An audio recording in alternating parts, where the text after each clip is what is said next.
Título da nossa mensagem: a maior transação por amor. 2 Coríntios, capítulo 5, dos versículos 19 ao 21. E o texto diz assim: Pois em Cristo Deus estava reconciliando consigo o mundo, não havendo mais em conta os pecados das pessoas. E Ele nos deu esta mensagem maravilhosa de reconciliação. Agora, portanto, somos embaixadores de Cristo. Deus faz seu apelo por nosso intermédio. Falamos em nome de Cristo quando dizemos: reconcilie-se com Deus.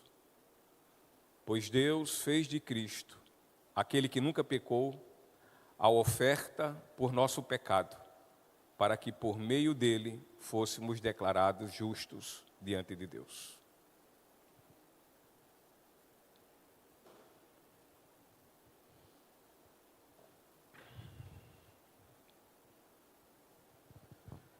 Pela morte sacrificial de nosso Senhor Jesus Cristo, na cruz, ali Deus anulou então, por meio de sua graça, o pecado que era o abismo que separava o Senhor de nós, seres humanos. E os cristãos são todos aqueles que, pela fé no sacrifício de Cristo, por sua morte na cruz, foram então reconciliados com Deus, a fim de serem apresentados santos, a fim de serem apresentados inculpáveis e a fim de serem apresentados irrepreensíveis. Ou seja, serem apresentados agora como de fato novas criaturas, como aqueles que nasceram de novo, como aqueles que foram transformados, como aqueles que outrora eram rebeldes, mas agora se submetem ao senhorio de Cristo, como aqueles que estavam debaixo da condenação da lei, mas agora, por meio de Cristo, por meio da justificação do Cordeiro Santo de Deus, agora se apresentam salvos. E de fato, uma vez que somos apresentados dessa forma, sem qualquer culpabilidade, isto nos traz à mente o que diz no versículo 17 desse capítulo que estamos agora a falar, que agora nós somos novas criaturas. E então as velhas coisas passaram e agora em nós coisas novas, jamais pensadas ou imaginadas, acontecem e são vistas. No versículo 18, seguido ao 17, Paulo diz: e tudo isso vem de Deus, aquele que nos trouxe de volta para si, por meio de Cristo, e nos encarregou de reconciliar outros com Ele. Deus é fonte, e Deus é o autor de todas as coisas. E assim não há espaço para a presunçosa vanglória, orgulho, soberba do homem. Deus, de quem estávamos separados anteriormente, Deus nos trouxe por sua soberana vontade de volta para Ele. E isso ocorreu por meio da fé em Cristo. E uma vez que o Senhor fez isso, Ele nos responsabilizou, Ele nos incumbiu, Ele nos deu o privilégio de agora reconciliarmos, sermos instrumento de reconciliação de muitos outros com ele. E o ser humano pecou. E por isso o ser humano afastou-se de Deus. O ser humano, ele deu as costas para Deus, tornando-se então completamente insubmisso e ingrato a Ele. Ao invés de adorar o Criador, o ser humano passa a adorar a criatura, em especial a si próprio. O ser humano abdicou de Deus. Ele não fez questão nenhuma por Deus. No entanto, Deus não desistiu do ser humano. O ser humano em tudo passou a viver violentando a santidade de Deus, ofendendo ao Senhor. Mas nosso Senhor, aquele que é o ofendido, que foi o ofendido, que é o ofendido e tem sido ofendido, não desistindo dos seres humanos, ele então toma a iniciativa. Não foram os homens, mas Deus. Toma a iniciativa de buscar exatamente aqueles que têm lhes ofendido. Deus enviou então seu único filho ao mundo, a fim de resgatar os seres humanos pecadores das trevas e então levá-los à sua inacessível luz. E assim, por tanto amar o mundo, nosso Senhor deu início à inigualável e grandiosa transação de reconciliação dos pecadores com Ele. Sim, queridos, Deus fez daquele que nunca pecou o sacrifício pelo pecado em nosso favor, para que por meio de nosso Senhor Jesus Cristo, nós fôssemos feitos justiça de Deus. A maior transação de amor nesse mundo, em favor do resgate do homem perdido, custou, se talvez a gente ainda não tenha a mínima percepção do custo disso, mas custou um alto e glorioso preço para Deus. Porque muitas vezes nós sabemos disso, temos pregado isso, falamos disso nos discipulados, nas salinhas das crianças, nos cultos, nas praças, nas ruas, aonde tem que o sacrifício pelos pecadores, esse resgate do homem perdido, ele custou um alto preço. E eu creio que ninguém daqui desconhece isso. Ninguém.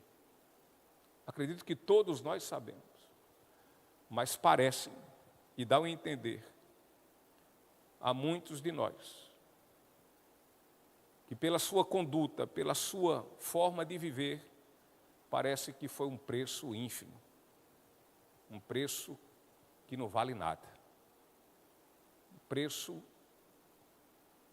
que qualquer outro pudesse pagar, inclusive eu ou você.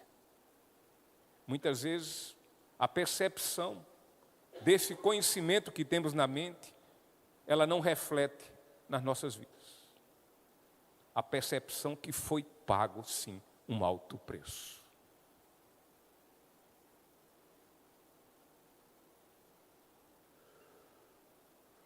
Porque não resta dúvida, e nós sabemos também disso. Nós somos salvos pela graça. Pela graça. E a salvação, de fato, é de graça. Nós não pagamos nada por isso. Será que é por isso que nós não a valorizamos tanto quanto devíamos valorizar? Pelo fato que não fizemos nada para merecê-la, mas ainda assim somos salvos. A salvação, ela é de graça. Mas nós temos que nos lembrar que ela não é barata. Ela não é barata.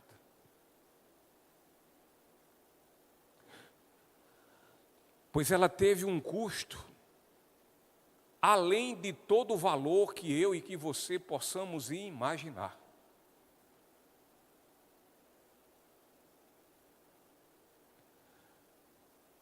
Ela custou tudo para Deus. Esta salvação que tanto necessitamos e que parece até, volto a dizer, muitas vezes pela nossa conduta, parece que não precisamos dela. É algo fútil. É algo que não é necessário. Mas essa salvação que tanto necessitamos, ela custou a vida de Jesus, o Filho de Deus, o seu próprio Filho. E não há como não dizer que esta operação de resgate do ser humano foi sem dúvida algo precioso e valoroso.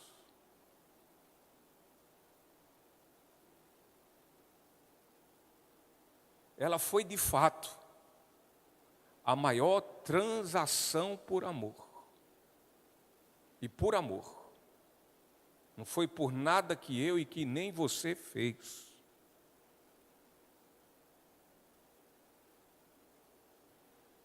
Portanto, vejamos aqui 3 verdades quanto a essa sublime transação por amor.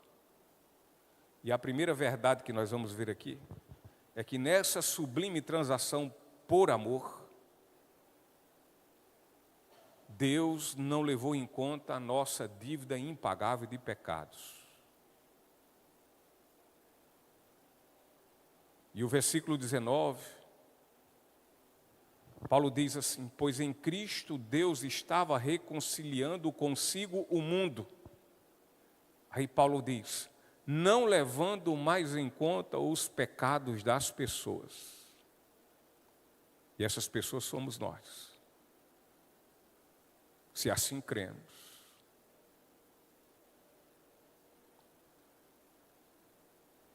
Deus removeu de forma categórica a causa do que nos deixava a cada um de nós separados e distanciados de Deus.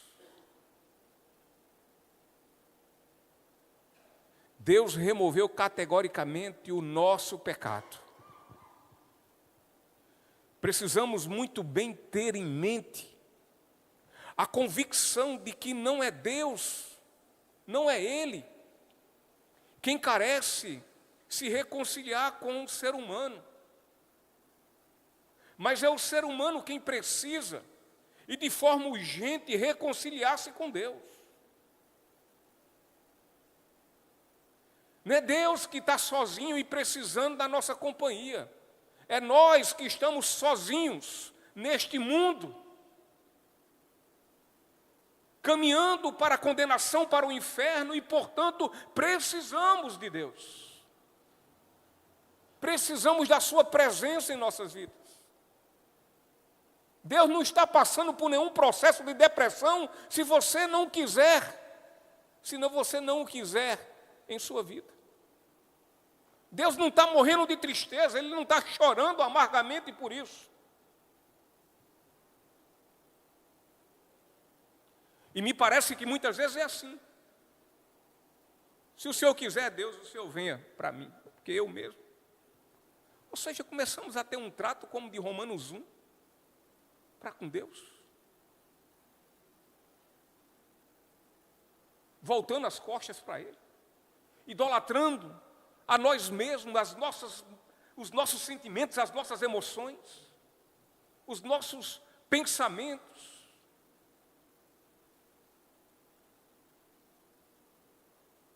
Nós começamos a ter um trato agora, só que Paulo, quando ele fala de Romanos 1 lá, ele está falando a incrédulos, a ímpios. E o que nós não nos consideramos mais, não é assim? Mas Mas só que no meio do nosso caminhar, da nossa caminhada, do nosso andar, do nosso falar, do nosso pensar e do nosso agir, nós começamos a ter uma vida que é completamente alheia a Deus, que não quer saber dele, que não considera em hipótese alguma, como se ele de fato tivesse obrigações com nós.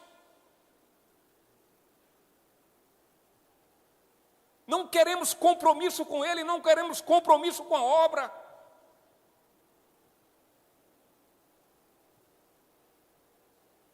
Parece até que essa ceia que vamos celebrar aqui não significa nada.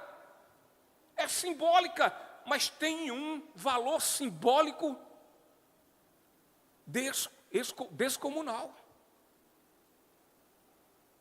Imensurável. Pelo menos para quem entendeu a graça.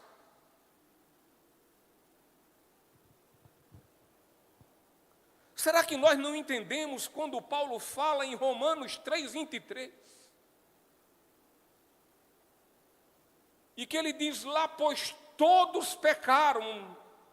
E quem são esses todos? Todos são todos, e nós estamos inseridos nesse todos. Não há diferença, não há acepção, ninguém é diferente de ninguém. Todos pecaram e não alcançam o padrão da glória de Deus, e por não alcançarem, estão separados de Deus. A disponibilidade do Evangelho, ela está sendo propagada universalmente. Ela está disponível nesse exato momento e nessa noite. O Evangelho, mais uma vez, está sendo disponibilizado a nós.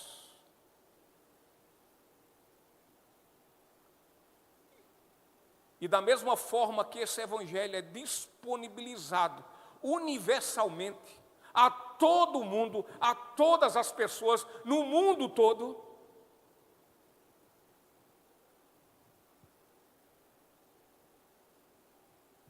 o Evangelho, ele é necessário para as vidas dos homens da mesma forma. Tanto a disponibilidade quanto a necessidade, ela é universal.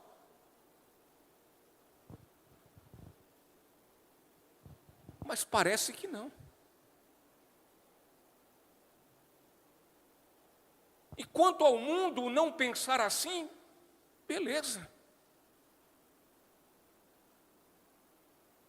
O danado é nós, crentes. Talvez não pensemos, mas agimos como quem pensam que não há necessidade de evangelho, que não precisamos dele, que a mensagem do evangelho é nada, absolutamente nada, é um zero à esquerda.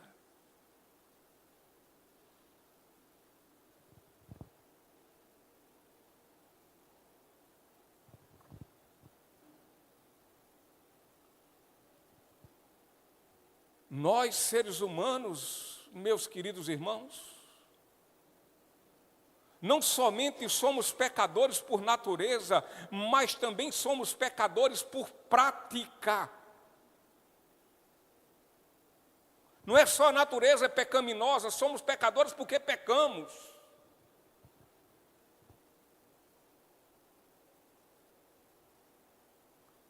E é justamente por isso que nós somos todos carentes e necessitados da graça. E sabe por quê? Porque somos incapazes, eu e você e qualquer outro ser humano, somos incapazes de alcançar o padrão da glória de Deus.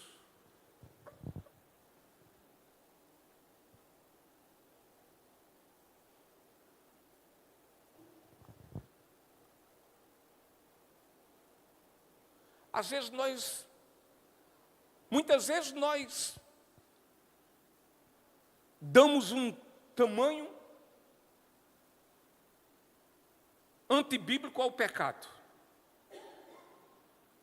quando esse pecado não é nosso, é dos outros.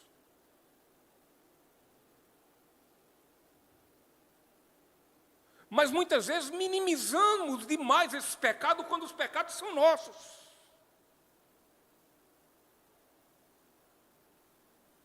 E botemos em nossa mente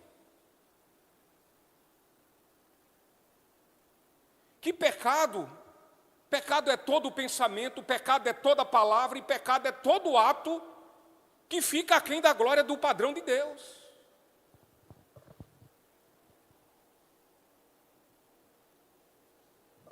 Pecar é errar o alvo. Pecar é deixar de alcançá-lo. Alcançar o alvo. Tanto errando o alvo, como também não o alcançando. E qual o alvo? A glória de Deus.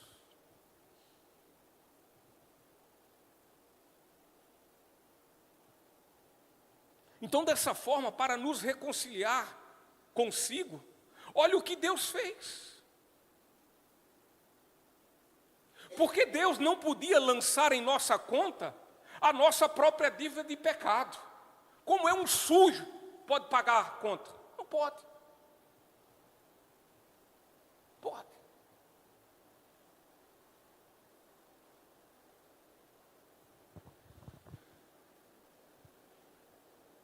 O pecado é como uma dívida impagável. E essa dívida nós temos com Deus.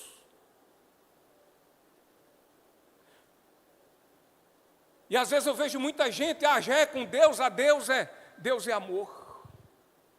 Não se é com Deus, eu nem me preocupo. Deus é que sabe, Deus é que me julgue. E eu fico olhando para muita gente, em especial crente. Quando diz isso com a sua própria boca, Deus é que me julgue. Que devia, quando falar isso, sabe, a coisa já está descendo no mocotó de medo. É para estar já sujando as calças de medo. Deus me julgue. Porque se Deus fosse me julgar conforme eu e você merece, você não tem ideia, não. Acredito que nós não temos ideia disso. Dado o trato que nós temos com Deus. Dado o desagravo que nós fazemos para com Ele, ainda depois de dizermos que de graça recebemos a salvação.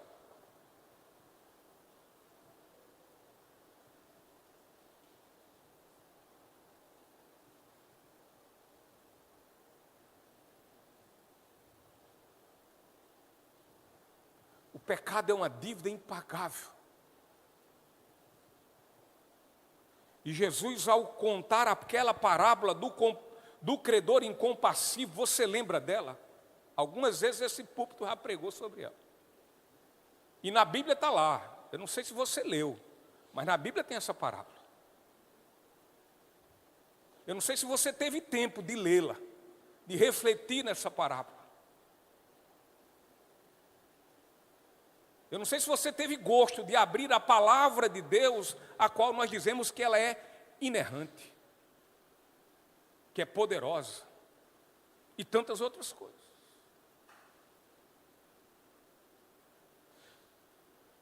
Mas Jesus, ao contar a palavra do credor incompassivo, ele ali realça a dívida daquele cidadão, daquele credor incompassivo. Ou seja, o que é um credor incompassivo? É aquele que não tem compaixão de ninguém.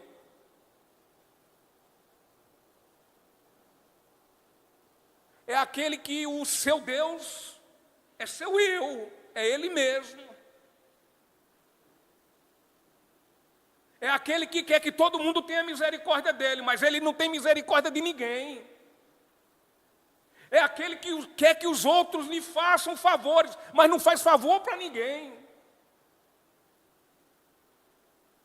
É aquele que quer ser lembrado, mas não lembra de ninguém. É aquele que quer ser perdoado, mas não perdoa ninguém.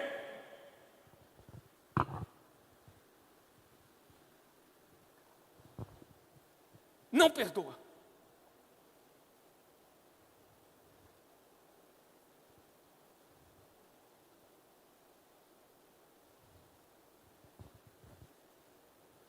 E o Senhor está realçando a dívida que ele tinha para com o seu rei. E aqui o Senhor, quando realça essa dívida, Ele quer exatamente nos dizer que a dívida de pecado que temos com Deus, ela é tão alta, ao ponto de não existir possibilidade alguma de saldá-la, de liquidá-la, de pagá-la.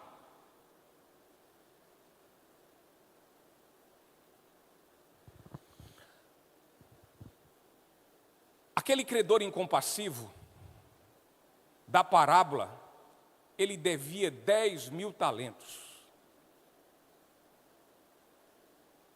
Na Bíblia, na NVT, na versão que nós agora estamos utilizando, ao invés diz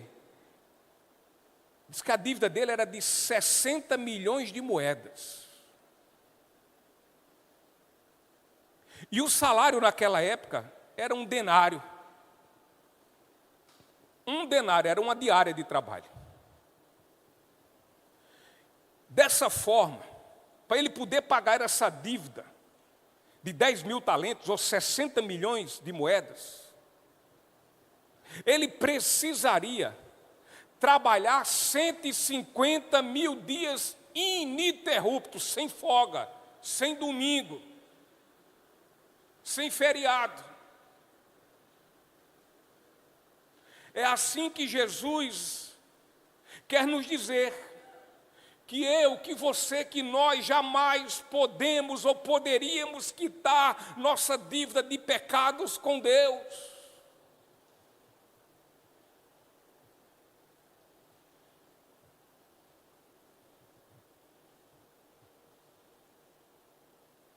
Eu sei que muitas vezes nós somos ingratos com favores que nos fazemos. Infelizmente, ingratidão é algo que faz parte da nossa conduta. Uns menos, outros mais, mas ali, acolá, um ou outro, todos nós somos. Agora, muitas vezes nós somos ingratos com outro que é ingrato com alguém. Talvez não foi com a gente, mas foi com a outra pessoa. Estamos tudo no mesmo barco, porque tudo é ingrato. Agora, ser ingrato com aquele que nos pagou tal dívida que é impagável, é ser caba de pé, é ser cínico,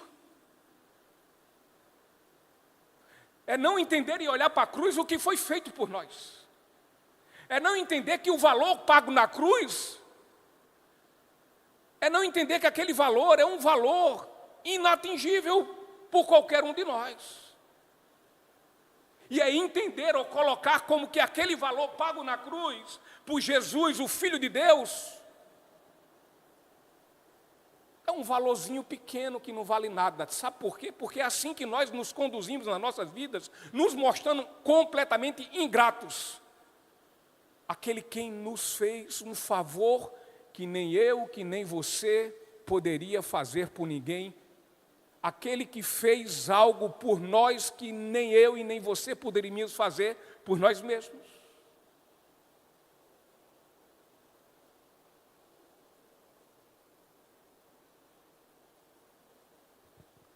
Nós jamais poderíamos e podemos cumprir as exigências da lei.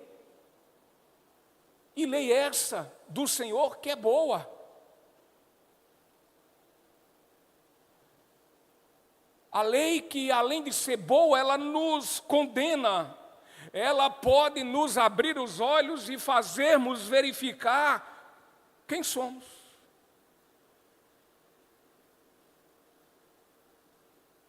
E ela nos condena, sabe por quê? Porque nós não conseguimos cumpri-la. Nem eu, nem você. Então essa lei, ela é perfeita. Amar a Deus sobre todas as coisas é ruim? Não. Amar ao próximo a si mesmo? Também não. Não mentir, não roubar, não adulterar, não trair? Não. Tem alguma coisa de ruim nessa lei? Nada. Então a lei, ela é perfeita. A lei, ela é boa. A lei, ela é santa. Porém, o problema não está na lei. O problema está em mim e está em você. O problema está em nós. E sabe por quê? Porque ao contrário da lei que é perfeita, nós somos imperfeitos, defeituosos.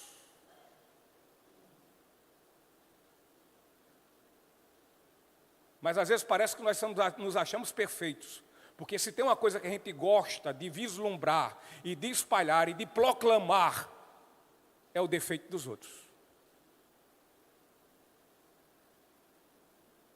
Nos posicionamos de uma forma tal que não dizemos, não, eu sou pecador, mas não. Quando a gente fala e quando a gente age, a gente dá um entendimento que nós não somos perfeitos e santos.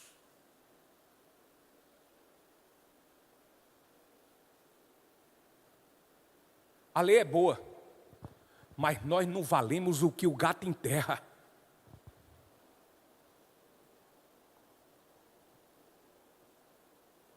Nós somos ruins, maus. A lei é santa. Mas nós somos miseráveis, cínicos e desprezíveis pecadores.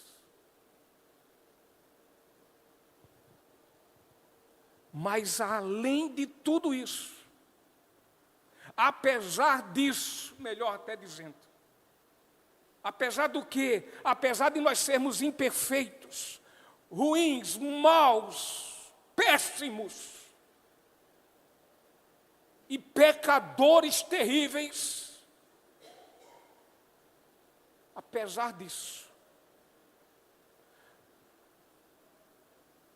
Deus não lançou em nossa conta essa dívida impagável. Antes, Ele a perdoou. Pergunto eu, a mim e a você, nós perdoaríamos? Coisa muito menor a gente não tem perdoado.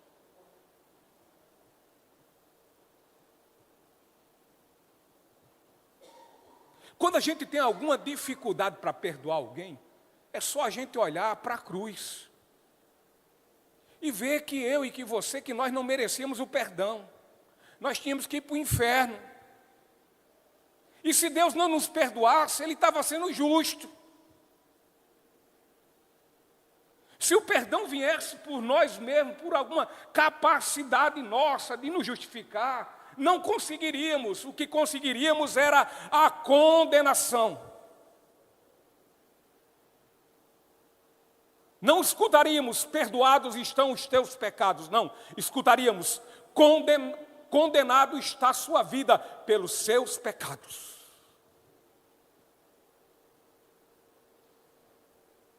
E a gente fica com mimimi para perdoar os outros. Cheio de coisa aqui. Tu ia para o inferno, homem, mulher, menino, adolescente. Mas Deus te perdoou daquilo que você era imperdoável.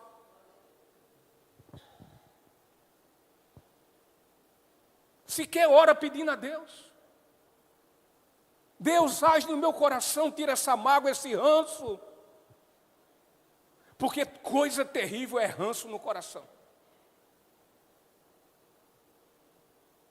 E sabe por que eu sei? Porque muitas vezes Ele quer aqui plantar suas sementes e criar raiz, e muitas vezes frondar.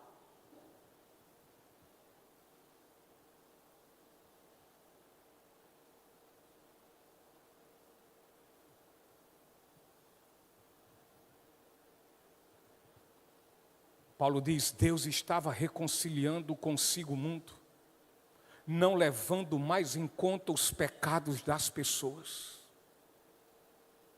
Deus não debitou em nossa conta essa dívida de pecado impagável, como também não poderia simplesmente ignorar essa nossa dívida. Afinal, Deus, Ele não inocenta o culpado. E a Bíblia diz que todos nós, todos sem exceção, somos culpados.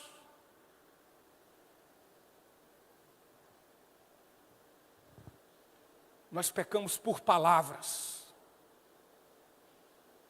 Nós pecamos por ações, por atitudes. Nós pecamos por omissões. Porque sabemos o que devemos fazer e não fazemos. Sou eu que estou inventando? Não, está lá em Tiago. Sou eu que estou inventando? Não, está na parábola do bom samaritano. E quem era que pecou por omissão ali? Foi um ímpio? Não, um levita e um sacerdote. Um pastor e um tocador de violão. E que confessam fé em Cristo. Confessam fé em Deus. Pecaram por omissões. Nós pecamos por pensamento. Você já parou para pensar um pouquinho?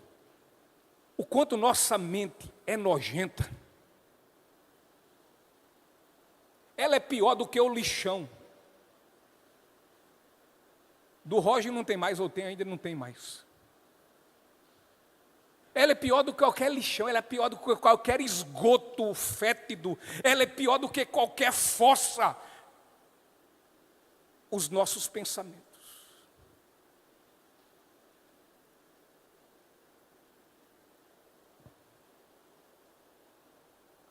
Eu não sei vocês, mas eu tenho hora que fico, Senhor, tem misericórdia de mim. Aí eu uso aquele termo pentecostal que o povo usa para outras coisas, para queimar o pecado dos outros. Queima, Jeová. Não, eu digo, queima aqui, Jeová, essa minha mente nojenta. Esses meus pensamentos. O que aqui tem da minha natureza carnal, o que eu estou pensando em botar em prática. Nós pecamos por palavras, ações, omissões e pensamentos. Nós somos miseráveis pecadores. E cínicos pecadores.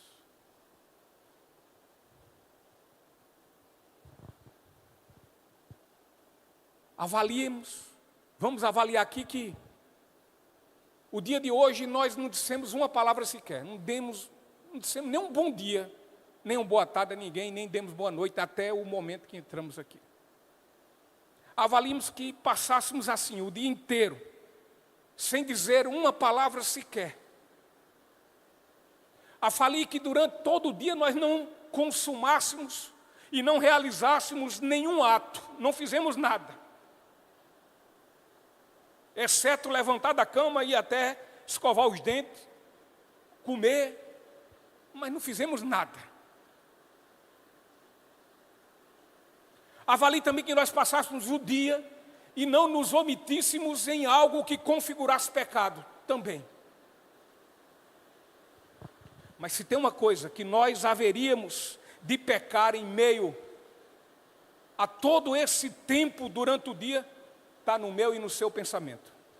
Eu duvido. Se você diz que tem um tipo de pensamento que não peca, vá para o céu. Fique clamando, fique chamando Deus e diga, Deus, deixe de ser mentiroso e me leve daqui. Porque eu sou santo, eu não fiz nada no dia de hoje, nem meus pensamentos pecaram.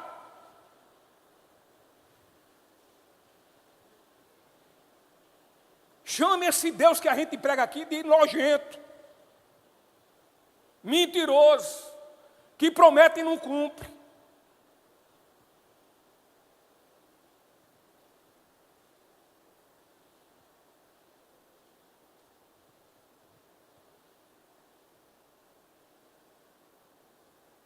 Nós pecaríamos em meio aos nossos pensamentos e aos nossos desejos cobiçosos e malignos. E num só dia, meus irmãos, pensamos muitas coisas.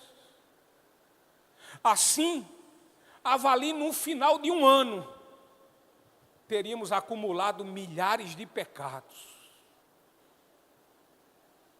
Portanto, se acaso enfrentássemos um júri com essa quantidade tão grande de faltas e de transgressões contra nós, jamais conseguiríamos nossa absolvição. Jamais.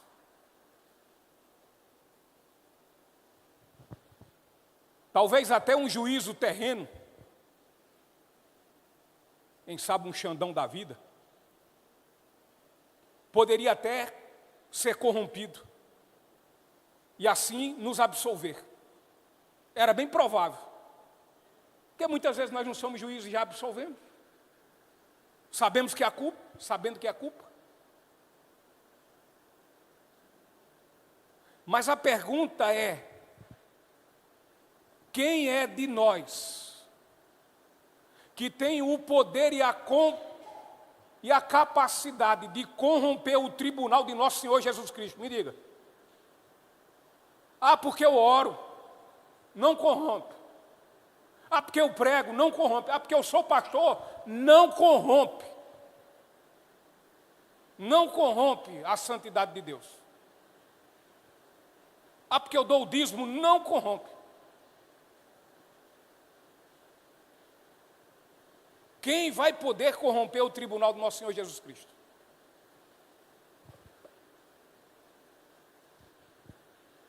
E tem mais. Não é uma infinidade de pecados que nos impede de entrarmos no céu. Não é isso. Isso é consequência do pecado.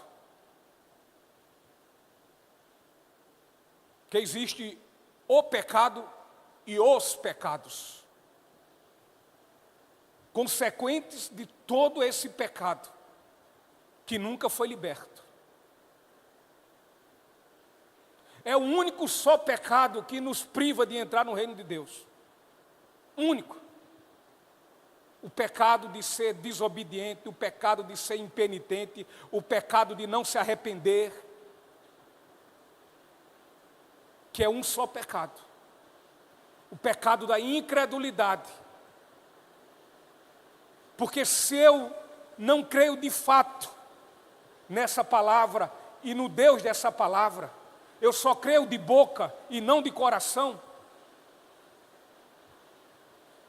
do inferno para dentro eu já estou.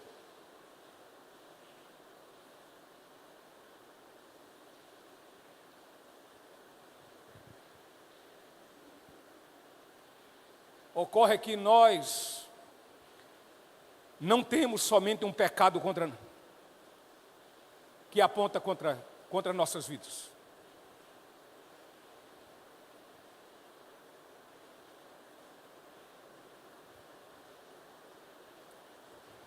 E essa dívida impagável de pecados, que era contra nossas vidas, não recaiu sobre nós, mas recaiu sobre Cristo. Eis aqui uma verdade gloriosa quanto à nossa reconciliação com Deus por meio de Cristo Jesus.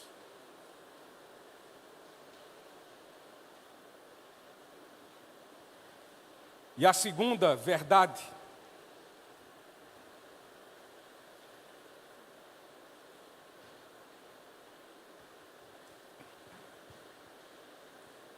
é que nessa sublime transação por amor, Deus não lançou sobre nós nossa dívida de pecado, mas lançou em Cristo.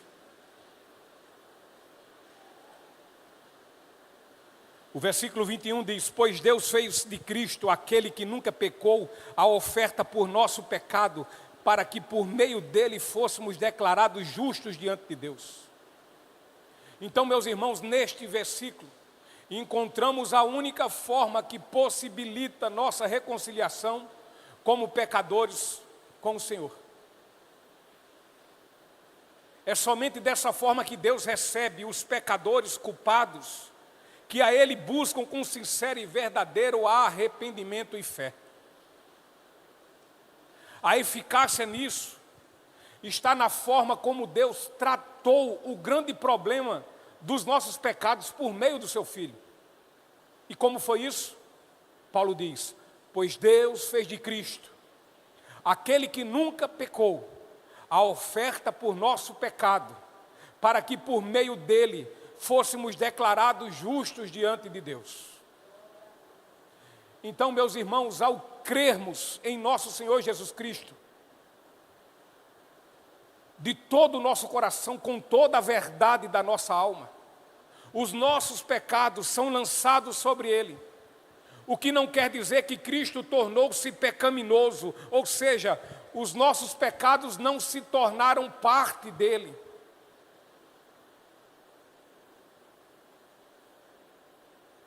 Deus fez do seu Filho a oferta, e a única oferta capaz, bastante e suficiente, de nos justificar de nossos delitos e pecados, e dessa forma nos declara justos diante de Deus.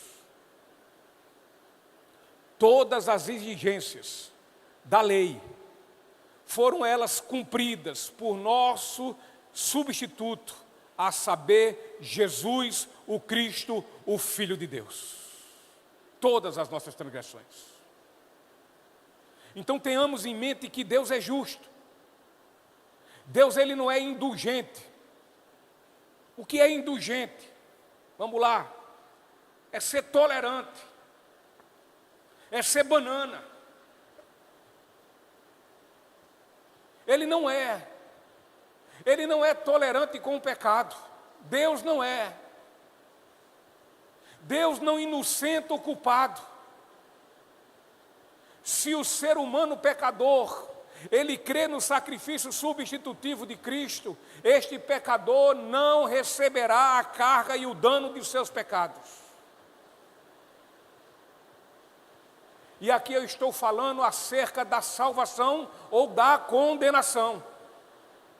Eu não estou falando das consequências, que ele pode minimizá-las ou não. Mas em branco não passa.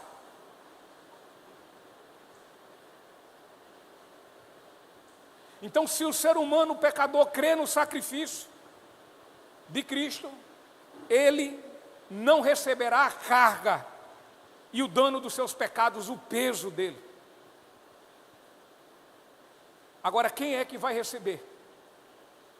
A resposta, Paulo diz: Deus fez de Cristo, aquele que nunca pecou, a oferta por nosso pecado. Então nosso Senhor Jesus Cristo, ele veio ao mundo ser nosso fiador e substituto. Jesus, ao ser pregado na cruz no Gólgota, Deus pegou todo o nosso débito impagável de pecado e lançou sobre ele. Foi exatamente sobre Jesus, o seu Filho, que Deus fez cair toda a nossa iniquidade. Foi exatamente sobre ele. E nele que o Senhor o feriu por causa da nossa rebeldia. E foi Jesus esmagado por causa dos nossos pecados. E assim ele sofreu o castigo que era meu e que era seu.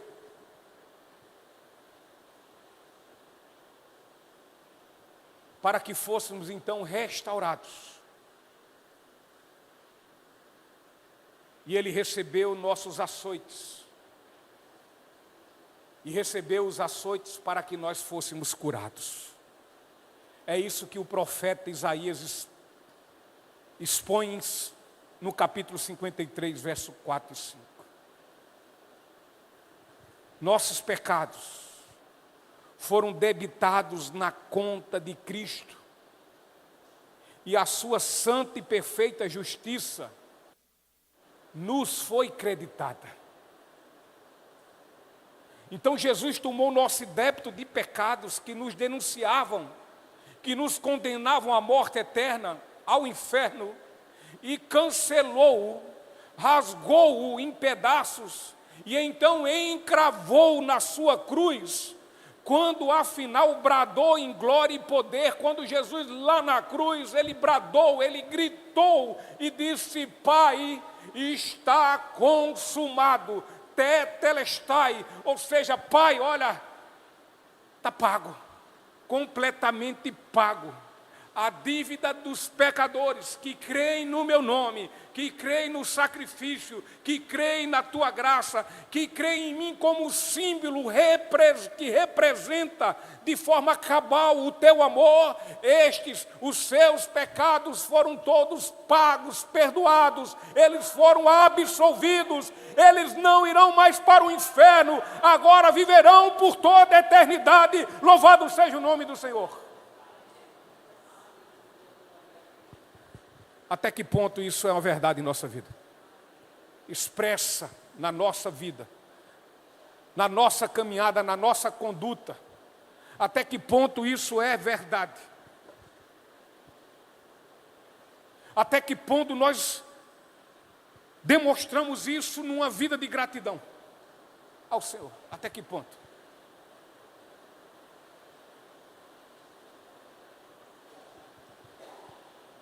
Eis uma verdade gloriosa e bendita. Aquele que nunca pecou foi feito oferta por nosso pecado, para que nós, que não tínhamos justiça alguma, por meio dele fôssemos declarados justos diante de Deus, absolvidos. Como disse o pastor William MacDonald, nenhuma língua mortal é capaz de agradecer a Deus suficientemente tal graça sem par, sem igual. A gente pode passar a vida toda dizendo obrigado, obrigado, obrigado. A gente pode passar a vida toda orando e dizendo: Senhor, em primeiro lugar, obrigado por tua graça, obrigado pelo teu amor, obrigado pela tua mão de compaixão, obrigado, Senhor, por não me dar o que eu mereço, obrigado, Senhor. A gente pode passar a vida toda servindo a esse Deus, fazendo o que lhe apraz, sendo proclamador do seu evangelho, evangelizando a toda criatura. Nós podemos passar toda a nossa vida sendo fiéis à manutenção da igreja, trazendo nossas ofertas e nossos dízimos. Nós podemos passar o tempo todo chegando na igreja em todos os cultos, cedo e saindo tarde. Nós podemos ter uma mão também estendida de graça àqueles que precisam da nossa ajuda, sendo altruístas, sermos solidários aos outros. Podemos passar a vida toda fazendo isso, mas ainda assim, isso não é capaz de agradecer a Deus de forma suficiente, porque o que Ele fez por nós é eternamente mais e maior do que nós podemos fazer por Ele, e o pior, nós não fazemos.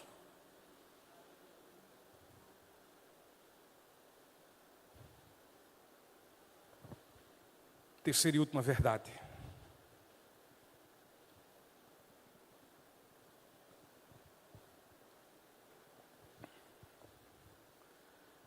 Nessa sublime transação por amor, Deus não lançou sobre nós nossa dívida de pecado, antes nos creditou a justiça de Cristo. O finalzinho do versículo 21 diz: para que por meio dele fôssemos declarados justos diante de Deus. Assim, meus irmãos, porque Cristo liquidou de uma vez por todas nosso débito de pecado, por meio de sua morte e morte de cruz, nosso Senhor então transferiu para a nossa conta o crédito de sua justa justiça. Por graça, e somente por graça, Jesus, Ele então creditou toda a sua santa e eterna justiça. Para que fim? Com qual objetivo? Para que por meio dele fôssemos declarados justos diante de Deus. O pastor Hernandes Dias Lopes, ele diz sobre isso o seguinte: quando Deus olha a nossa conta no banco, lá no banco celestial, não ver mais débito algum. Ao contrário, vê um crédito de valor infinito. E é por isso que Paulo, ele falou em Romanos 8, versículo 1. Agora, portanto, não há nenhuma condenação para os que estão em Cristo Jesus. Uma vez que um pecador é livre do vale do desespero, uma vez que o pecador é livre do vale da condenação, uma vez que o pecador é livre do vale da morte, por conta do pecado,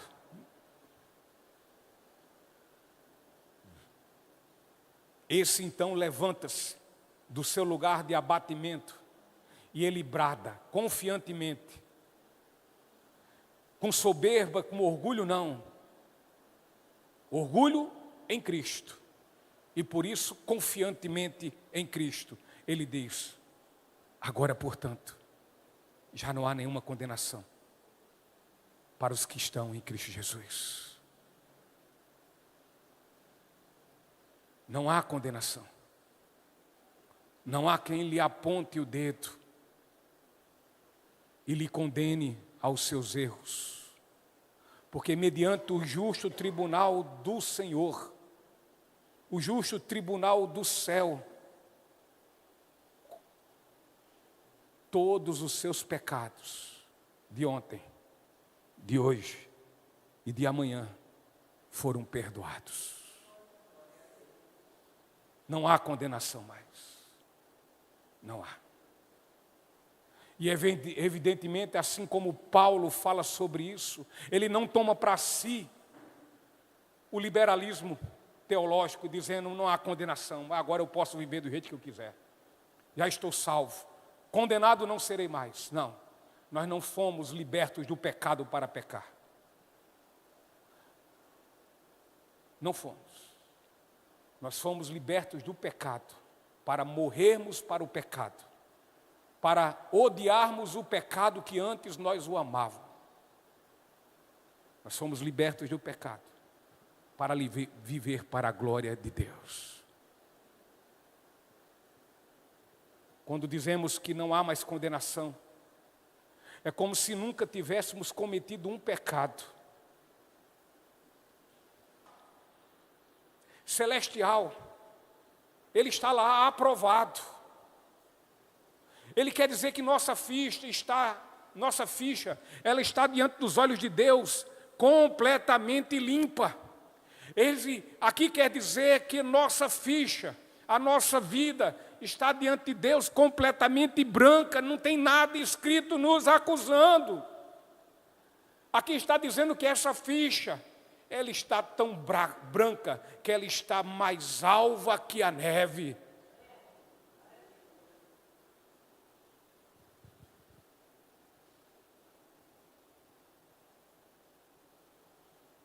Nós temos perante o Senhor um valor inigualável. Mas preste atenção que esse valor inigualável não é um valor próprio meu e de você. Porque se não dependesse da graça de Deus, nós não valíamos nada. Mas é um valor que nosso Senhor, por seu amor, é um valor que nosso Senhor, pela sua misericórdia, é um valor que nosso Senhor, por sua compaixão, Ele nos atribuiu, Ele nos arbitrou, e assim Ele determinou e decidiu nos dar tal valor somente por amor. Mérito nenhum nosso.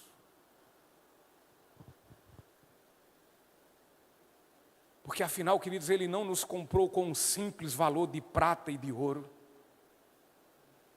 coisas que perdem seu valor, mas o Senhor nos comprou com o sangue precioso do seu Filho Jesus Cristo, o Cordeiro Santo de Deus, sem qualquer pecado e mácula.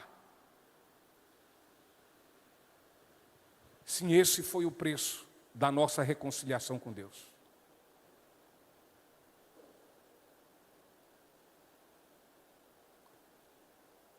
Agora você já entendeu e tentou dimensionar tal valor, resultado do grande amor com o qual Ele nos amou? Você já tentou dimensioná-lo?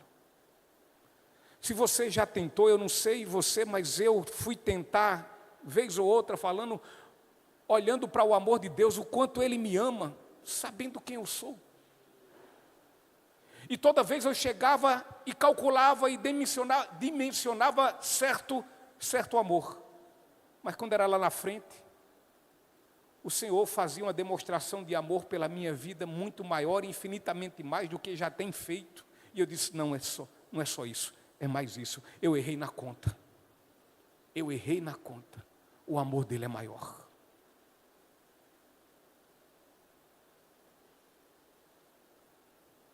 Você já dimensionou esse amor?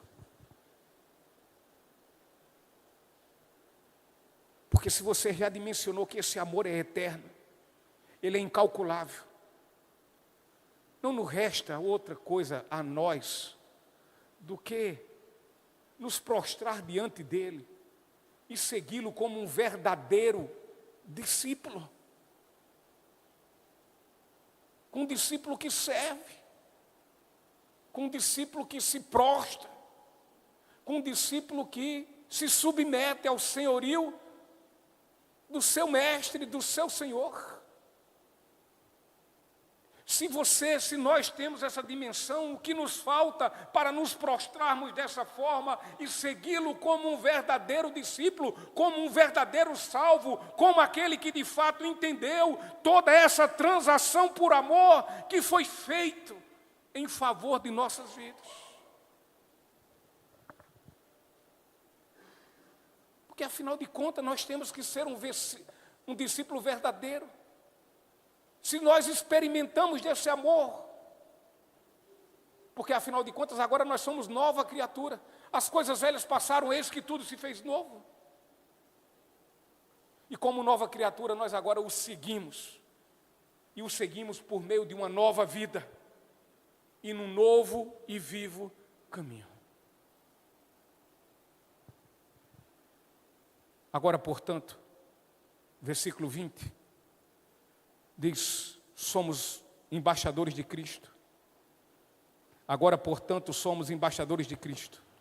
Deus faz seu apelo por nosso intermédio. Falamos em nome de Cristo quando dizemos, reconcilie-se com Deus. A vida do apóstolo Paulo e seu ministério eram guiados e controlados por três coisas. Primeiro, ele tinha certeza da eternidade. Ele tinha certeza da eternidade nos céus. Há sempre preocupação também de viver para agradar a Cristo e não aos homens. Seja quem for.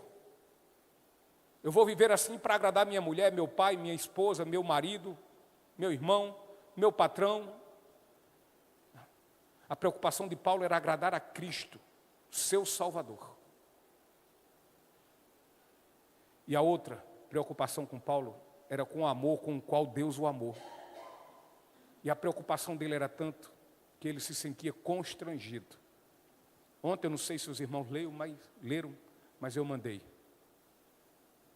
algo falando sobre o constrangimento do amor de Deus na vida de Paulo. E porque ele se sentia constrangido, né, Esther? Ele se colocava à disposição como servo fiel a Deus. Ele não fazia Deus pelo que havia de ganhar. Ele fazia Deus pelo aquilo que ganhou imerecidamente. Ele entendia que esse amor o constrangia, porque esse amor de Cristo não era um amor pertinente ao seu amor, mas era um amor pertinente ao amor dele. E por quê? Porque a gente só ama Cristo porque antes ele nos amou. Essa é muitas vezes a nossa dificuldade de lançar a mão a pessoas que a gente não tem simpatia, que a gente não conhece. Mas se tinha uma pessoa antipática para Jesus, não era eu. Eu acredito que não tinha nenhuma aqui que Jesus simpatizasse com ela. Se não fosse o amor de Deus na nossa vida, essa nossa antipatia que separa nós do Senhor nos levava ao inferno. Então nós só o amamos porque antes Ele nos amou. Mas o mandamento é dele: me ame acima de tudo, mas ame também o seu próximo. Ele não diz assim: ame também o seu pai, faz parte, sua mãe, sua esposa, seu filho. Ele diz: ame o seu próximo. E ele não está dizendo o nome do próximo. O bom samaritano lá, ele não sabia que o nome daquele homem que estava caído no chão. O identificou naquele homem que era um judeu. E samaritano era um troço que não gostava de judeu e nem judeu gostava de samaritano. Era gato e cachorro. Mas ele deitou-se ao lado daquele homem e cuidou dele. Bem capaz que aquele samaritano conhecia muito mais, de alguma forma, a verdade do amor de Deus do que aquele levita e aquele sacerdote, que talvez eram religiosos, mas nunca usufruíram do amor de Deus, do amor de Jeová.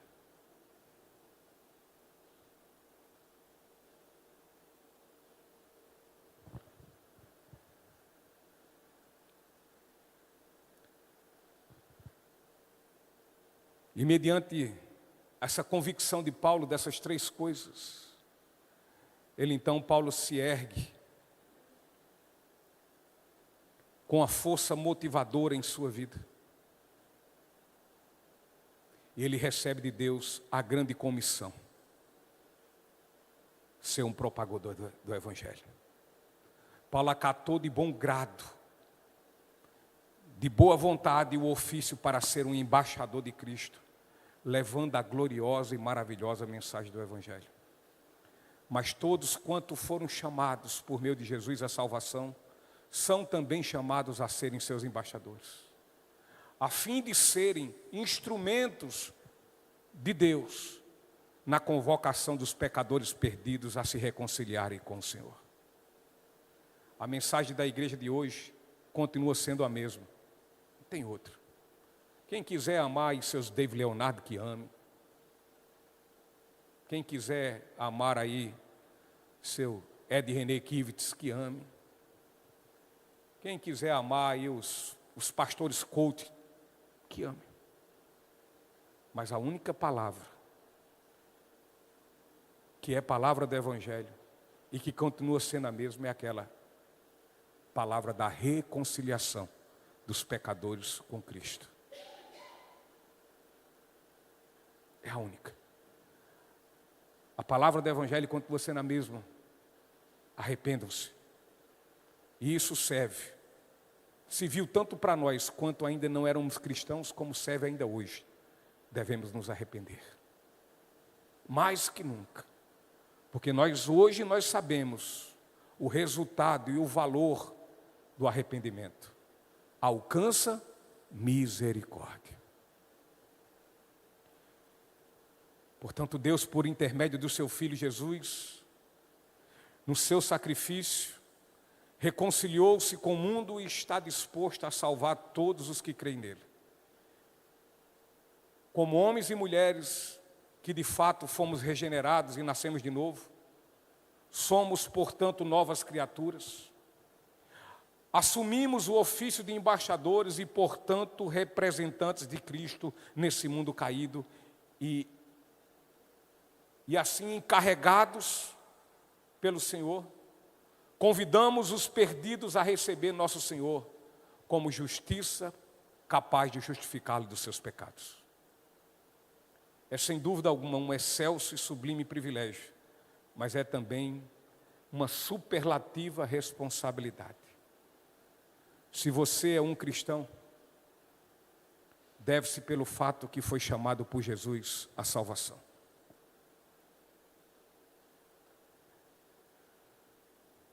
E é claro, falando mais uma vez, sem qualquer mérito, por pura misericórdia e graça.